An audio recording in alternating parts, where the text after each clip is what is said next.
সকল বিধান বাতিল করো, বহির বিধান কায়েম করো। সম্মানিত উপস্থিতি, আজকে আমরা যে লক্ষ্য এবং উদ্দেশ্য নিয়ে আমাদের এখানে সমাবেশ সেটা হলো যে হিন্দুত্ববাদী একটি উগ্র সংগঠন ইসকন,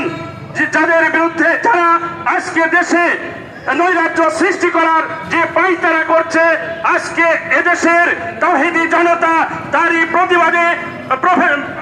আহলে হাদিস আন্দোলন বাংলাদেশ মহতারাম আমির ডক্টর প্রফেসর আসাদুল্লাহ গালিব স্যারের সেই তাদের অন্যায়ের মধ্যে প্রতিবাদী কণ্ঠস্বরের বিরুদ্ধে আজকে এই জঙ্গি সংগঠন ইসকন যে হত্যার হুমকি দিয়েছে, তারই প্রতিবাদে আজকে আমাদের এই মানববন্ধন এবং প্রতিবাদ সভা। আমরা জানাতে চাই আজকে এই তত্ত্বাবধায়ক সরকারের মাননীয় উপদেষ্টাকে যেন এই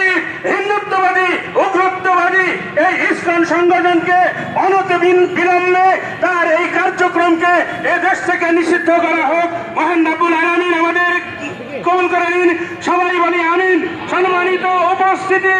আজকে তাদের এত বড় স্পর্ধা, এত বড় সাহস যে আজকে এই 92 থেকে 95% মুসলমানের দেশ, তাদের আজকের মধ্যে তারা বিচরণ করে তাদের আকীদা আমলকে